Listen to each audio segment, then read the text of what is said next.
Halo teman-teman semua, selamat siang, selamat malam, dan selamat pagi untuk kalian yang menonton.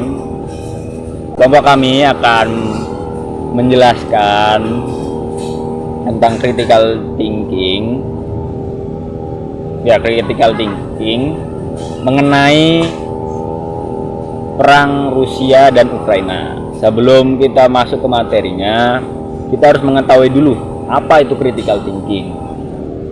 Materi itu akan dibawakan oleh Mbak Siska. Tolong dijelaskan. Critical thinking adalah perilaku atau cara berpikir secara logis dan rasional terhadap masalah yang diterima. Oke, itu sedikit penjelasan tentang critical thinking. Oke, sekarang kita masuk ke materinya. Belakangan hari ini yang kita ketahui ada sedikit perang antara Rusia dan Ukraina. Nah, di sini kita akan membahas ya, teman-teman semua ya. Kenapa kok bisa Rusia itu nyerang Ukraina? Apa penyebab awalnya? Dari teman-teman menurut kalian itu kenapa? Mungkin dari Axel itu kenapa? Sepertinya ada beberapa masalah pribadi ya, dari masa lalu yang dibawa oleh pemimpin terdahulu, dan setelah berganti ke pimpinan yang baru, masalah itu masih diingat dan akhirnya dijadikan masalah utama untuk dijadikan alasan untuk menyerang Ukraina. Berarti kayak mungkin masalah yang belum terselesaikan ya, dendam yang belum terselesaikan. Kalau dari itu susah. Kalau dari aku sendiri itu alasan perangnya yaitu ada wilayah pro Rusia, yaitu wilayah Donetsk dan Luhansk itu mereka ingin berontak gitu, dan pro dengan Rusia.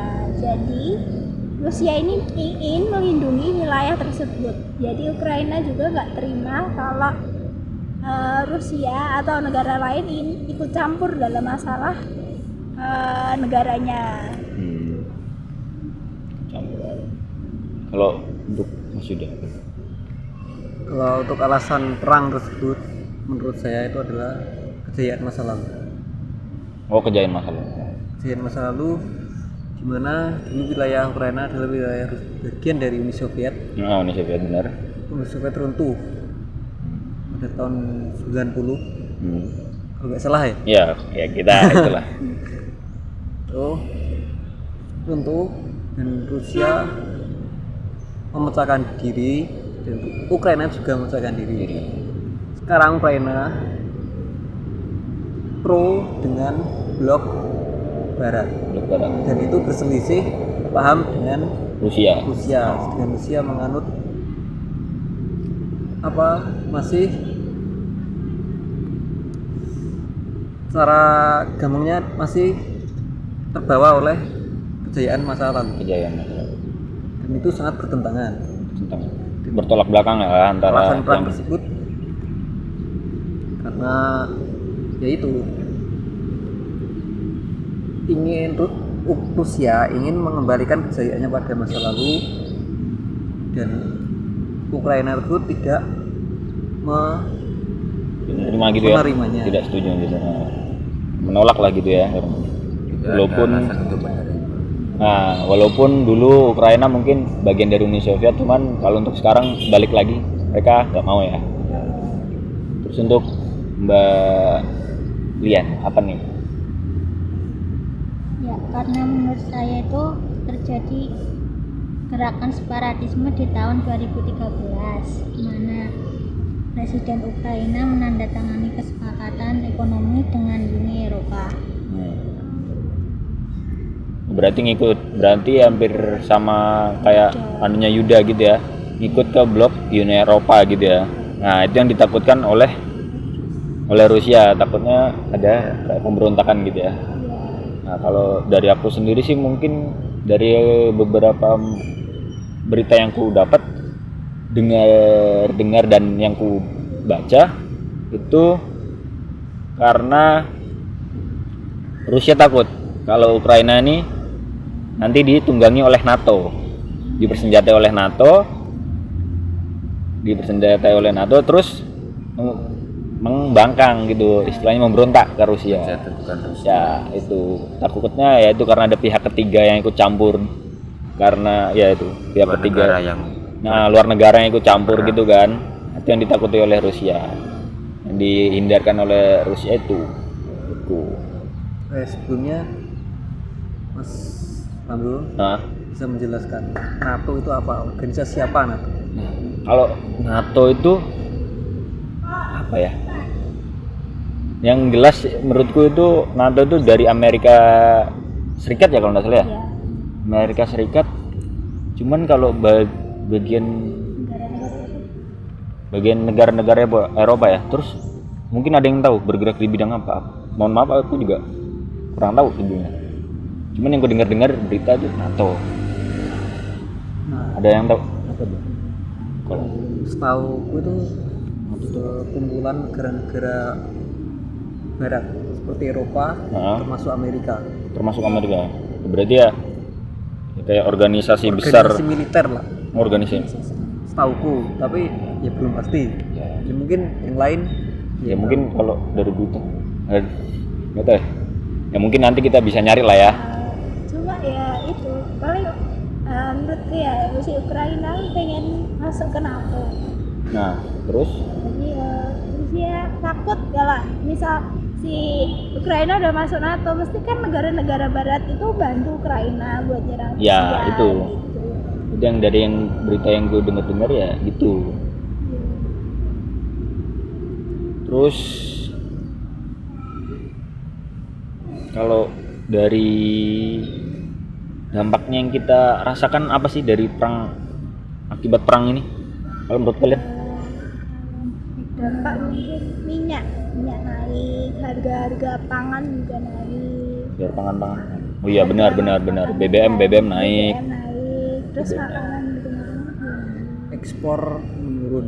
Ekspor Indonesia ke luar negeri, terutama Ukraina itu menurun. Menurunnya. Terus juga di beberapa negara bagian Eropa juga mengalami itu juga sih, nggak cuma di Asia. Itu juga Hampir semua negara. hampir semua negara. Ternyata efeknya besar banget ya, padahal cuman Rusia sama Ukraina gitu. Cuman efeknya gede banget ternyata buat dunia. Kataku sih ya sekarang hubungan antara negara lain semakin renggang ya karena Oh iya, terjadinya bener. kedua Karena terjadinya peperangan itu ini, ya, hubungan semua negara hampir renggang dari dampak peperangan. Kalau aku baca yang kemarin itu dampak buat Ukraina itu sendiri, yaitu ada korban jiwa pasti, ada korban luka-luka, terus masalah infrastruktur dan fasilitas militernya Ukraina itu juga rusak gara-gara itu. Ya, benar. Kalau Rusia sendiri itu dampaknya dikasih sanksi ekonomi sama Amerika, sama negara-negara Eropa sih, Uni Eropa maksudnya. Kasih sanksi kalau mereka tuh nggak akan dikasih modal pasar. oh sanksinya tuh Iya. nggak dikasih modal pasar. Ya sih bener, yang aku ngeliat juga di berita tuh banyak banget korban dari Ukraina gitu. Terus juga apa ya? Ya banyak lah kerugiannya. Di Indonesia juga Nilai tukar rupiah juga. ya nilai tukar rupiah ngaruh lah pokoknya semuanya gitu. Terus kan kita udah tahu nih dampaknya gitu. Kalau dari kalian tuh berarti kan banyaknya kan berpengaruh ke ekonomi, ya kan? Menurut kalian gimana sih ngadepin atau nanggapin masalah ekonomi nih yang mungkin lagi hancur-hancuran lah? Ya bagi aku sih misalnya kalau walaupun dampak peperangannya itu besar bagi negara sekitar, itu pasti kan ada negara jauh juga yang Kena. mengintai Ah. negara jauh yang mengintai negara peperangan atau negara sekitarnya yang terkena dampak itu bisa jadi kan negara itu juga tidak terkena masalah atau gimana. Misalnya kalau negara kita memiliki suatu hubungan kecil antara negara yang tidak terkena dampak dari peperangan itu, kita kan bisa meminta sedikit bantuan walaupun tidak terlalu banyak, tidak saling membantu gitu ya. Iya, tidak terlalu tinggi juga. Kita kan bisa meminta bantuan agar menjadi ringan kan. Jadi Ya saling. tidak bersusah payah mencoba sendiri, tapi kan juga harus mencoba cara yang lain yang lebih baik dan lebih simpel. Benar-benar. Termasuk dengan perdagangan, Iya. ekonomi gitu ya. Terus kalau yang lain mungkin ada. Kalau menurut kalian itu gimana sih? Apa langkah yang harus diambil mungkin atau cara ngadapinnya gitu? Langkah yang diambil Indonesia ya, Hmm? langkah yang diambil Indonesia. Ya kalau langkah yang mungkin langkah yang diambil Indonesia juga boleh. Langkah yang diambil Indonesia itu bisa Indonesia sebagai penengah di antara kedua negara tersebut. Ya benar-benar. Ya kayak yang dibicarakan Mas Excel. Indonesia bisa menengahi dengan mengirim bantuan ya berupa barang maupun ya intinya barang ekonomi lah. Bisa Iya. Jasa pun juga bisa, SDM. Ya, oh ya sumber daya manusia. di manusia, Tim ya, medis juga tim bisa. medis, alat-alat kesehatan Indonesia bisa, itu mungkin salah satu solusi dari Indonesia untuk menengahi perang tersebut. Ya benar. Ya karena kan Indonesia kan juga negara yang apa ya, independen lah, nggak memihak satu sama lain. Kalau bisa ditengahi gitu kan. Mungkin yang lain lagi ada dari Kalau aku wah sama-sama ayo Duluan aja. ayo nggak apa-apa. Kalau oke dari Ini peran NATO dalam pencapaian perdamaian antara Rusia dan Ukraina. itu peran, berarti maaf kepotong, berarti ini yang langkah yang diambil oleh negara-negara di dunia. Iya. Lanjut. NATO menyediakan tentara di sekitar wilayah Ukraina dan memobilisasi berbagai peralatan militer canggih. Berarti dia menyediakan tentara dan peralatan militer untuk siapa? Ukraina ya? Iya. Untuk Ukraina. Itu salah satu pencapaian damai. Ya itu kan langkahnya memobilisasi. Mobilisasi kan itu kan Membatasi. malah memihak satu, Iya, menurutku iya sih itu benar. malah memihak salah satu dari negara Dia kan memihak ke Ukraina kan berarti kan. Nah, berarti itu malah memunculkan masalah lagi, malah Iya. Rusia bakal tersulut. Wah, dibantu nih. karena itu juga kayak Rusia menentang keras si Ukraina masuk NATO kan. Karena Uni Eropa itu mendukung banget sama Ukraina. Ya, itu mas menurutku bukan pencapaian damai dari kedua Malah negara, kayak malah memprovokasi lebar gitu. masalah. Ya. Memprovokasi Rusia buat lebih nyerang Ukraina. Berarti kalau dari penjelasannya Mbak Siska nih, berarti bisa dibilang Ukraina tuh kayak jadi kambing hitam dong ya? Ya enggak sih? Iya. Kambing hitam Iya antara kan? Buat perang dunia ketiga. Jadi sebenarnya kan yang punya masalah itu kan Uni Eropa ya, pokoknya negara itulah. Dan Rusia. Nah, itu sudah sama Rusia. Cuman yang dikorbankan Ukraina. Ukraina. Kasian banget berarti ya. iya menjadi tempat adu Iya, Domba. secara nggak langsung kan gitu kan. Berarti ya itu tadi negara-negara yang punya masalah sama Rusia ini menggunakan Ukraina untuk iya, itu melawan Rusia. memanfaatkan Ukraina untuk Dan bisa jadi pun misalnya menjadikan kalau- lapangan perangnya mereka. Ya benar. bisa jadi kan misalnya kalau karena NATO membantu Ukraina kan, ya Rusia kalah. Nah, Misalnya Rusia kalah dan misalnya. Ukraina mengalami apa gimana ya, misalnya mengalami kerugian yang banyak lah banyak karena dan drastis, itu kan pasti NATO memanfaatkan kesempatan dari Ukraina kan, misalnya membantu Ukraina, tapi sebagai gantinya Ukraina harus ada timbal balik. ada Oh ya, timbal balik benar-benar. seperti Oh ya, aku nggak kepikiran tadi. memberi suatu wilayah bagi NATO Bener-bener. Berpikir kayak gitu. Ya, bener atau juga. sumber daya dari Ukraina yang terpenting seperti tambang atau Oh iya, yang di lain-lainnya. daerah Rusia kan, ya Ukraina Rusia itu kan banyak banget kan kayak tambang-tambang minyak apa, bisa jadi ya bener-bener. Oh ya nggak kepikiran ke sini. Iya. Ya, Bre. Dan Kak, beberapa sumber juga mengatakan bisa jadi itu bisa menyebabkan perang dunia ketiga nggak sih, kalau misal Ya benar. berlanjut ke lebih. Kalau misalnya apa namanya, cara perdamaian itu nggak bisa Bicarakan secara baik-baik. kayak mau nggak mau kan berarti kan perang bakal terjadi. Nah kalau perang terjadi berarti kan makin banyak lagi dong korban, dan mungkin bisa jadi Indonesia juga bisa ikut perang, Iya, bisa ikut ambil bagian kan. Ya. Walaupun tidak ikut perang kan Indonesia juga ikut terkena dampak, Dampaknya bener. biasa. paling bener. walaupun sekecil apapun tetap mempengaruhi Indonesia. Ternyata kalau dipikir-pikir ya banyak ya maksud-maksudnya kenapa bisa terjadi, karena ya tadi itu yang kita bicarakan tadi ya, mulai dari dendam yang kesuma, dendam yang belum terselesaikan, terus ada apa sih namanya, Rusia takut Ukraina membelot, terus juga ada maksud tertentu dari yang tadi kita barusan bahas itu. Iya.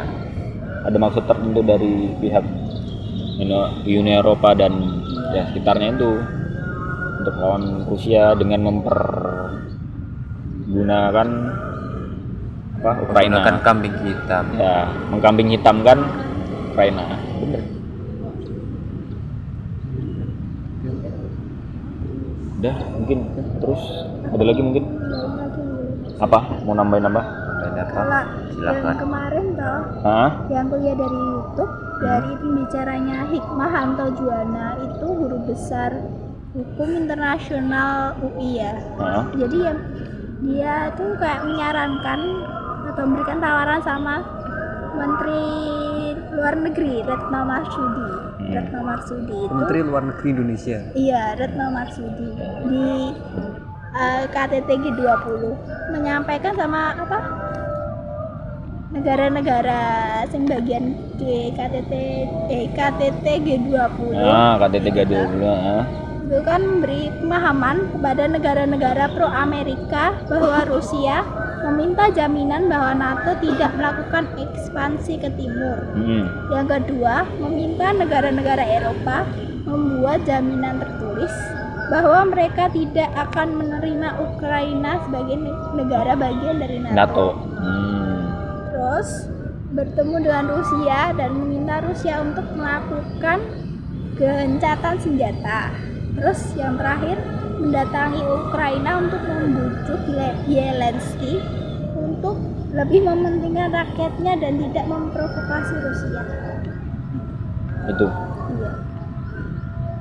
juga ternyata anunya Rusia ternyata banyak juga ya permintaannya. Itu permintaannya Rusia kan? Itu kayak dari pendapat dari Hikmahanto Juwana sendiri sih tentang gimana solusi buat Indonesia gitu di KTT G20. Oh begitu ya. Jadi memberikan saran sama Retno Marsudi untuk melakukan 4 hal ini. Oh iya benar. Mungkin ada lagi yang kita bahas. Enggak ada. Kayaknya udah cukup kayaknya. Ternyata banyak banget guys yang berkaitan sama mindset itu. Nah mungkin ya kalau mindset ya karena berkaitan dengan mindset mungkin ini sih efek dari dampaknya tadi kan ekonomi yang itu. Nah mindset kita yang harus kita terapkan dalam menghadapi dari dampak perang ini apa aja sih? Kalau dari aku sih mungkin karena ekonomi sulit ya, mindset yang bisa kita tanam mungkin ya kreatif sih, harus kreatif dan inovatif. Ya kreatifnya ya kita bisa menciptakan lapangan-lapangan pekerjaan baru. Kalau yang dari lain mungkin mindset yang bisa ditanam gitu, diterapkan cita-cita ya untuk ya menyikapi apa namanya dampak perang ini loh, menyikapinya gimana? Kalau aku sendiri sih kayak Indonesia tuh fokus sama ekonomi di dalam Indonesia, jadi nggak melulu mikirin tentang ekspor impor. Jadi kita fokus membangun kayak misal tambang, minyak dan lain-lain, sehingga potensi Indonesia itu Dikembangkan lagi. gitu, Dikembangkan dimunculkan lagi. dan dikembangkan supaya apa Indonesia itu bisa kayak merata ekonominya gitu. Jadi nggak apa bergantung sama impor ekspor gitu. Bener-bener. Berarti ya Indonesia itu lebih baik fokus dulu ke dalam negerinya dulu ya, memperbaiki dulu mungkin sebelum membantu negara-negara lain gitu ya, agar ekonominya mulai stabil lagi gitu kan. Karena belum tentu, walaupun negara Indonesia negara yang kaya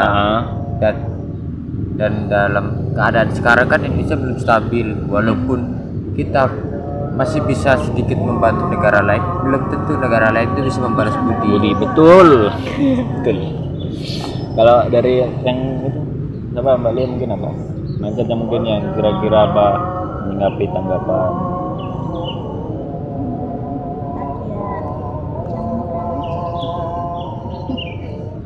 Kalau dari Mas Yuda mindset. mindsetnya kira-kira Yes. kayak apa sih namanya, kan banyak nih kadang-kadang juga berita-berita yang nggak benar nih tentang Rusia nyerang Ukraina karena apa sih namanya, ada apa ya kemarin di berita Apa? Pokoknya ada yang beranggapan bahwa Ukraina itu kayak mempersenjatai kayak tahanan ya. tahanan Wah. buat nyerang warga negaranya sendiri, dan itu biar orang-orang di luar itu nyangkanya Rusia yang nyerang mereka, Oh, berarti padahal itu bagian dari negaranya sendiri. Masuk berita hoax, Ya, menyikapi itu Seperti pemalsuan. menyikapi berita hoax. ya berarti kita Oh, ya jadi- mindset yang harus kita terapkan. Kita lebih pintar-pintar memilih aja, Pintar-pintar memilih, berarti selektif lagi ya. lebih selektif dalam menerima informasi yang kita terima. Maksudnya jangan asal Kita informasi harus masuk kita percayai. dalami. Kita harus Kalau- mempelajari terlebih dahulu apa isi dari informasi tersebut. Kalau belum Agar tahu tidak masuk dalam jalan yang salah. benar. Dari sumber-sumbernya yang Ah. terpercaya juga sih, Iya. ya kan? Jadi ya jangan mentah-mentah kita terima apa namanya berita lah, kita harus tahu juga ini sumbernya bener nggak, sumbernya dari mana nih, siapa yang ngatakan gitu Kenapa kan. kok bisa ada informasi itu dari mana gitu. Berarti kita ya berarti mindset yang harus kita terapkan itu harus selektif Mindset berkembang. ya berkembang, harus selektif, jangan langsung terima gitu. Ada lagi mungkin yang mau menambahkan mindsetnya mungkin ya mungkin ya harapannya mungkin ya semoga perang Rusia Ukraina ini apa namanya segera berakhir lah ya, Terakhir, damai gitu tanpa ada lagi korban-korban jiwa yang jatuh gitu ya terus Dan tidak melanjutkan perang antara kedua negara lagi, karena sudah banyak korban yang tidak ada. ya yang jatuh lah ya. Tidak ada. Jatuh. Ya, selain korban yang jatuh kan juga dampaknya kan efeknya kan banyak, Iya, dampak ekonominya kan banyak. Ya udah, itu mungkin itu aja yang kita bisa bahas ya. Ya itu teman-teman yang bisa kita bahas tentang critical thinking mengenai perang Rusia dan Ukraina. Ternyata banyak banget yang kita belum ketahui apa alasannya. Ternyata banyak lah balik itu. Itu saja mungkin yang bisa kami sampaikan dari kelompok kami. Terima kasih dan sampai jumpa lagi.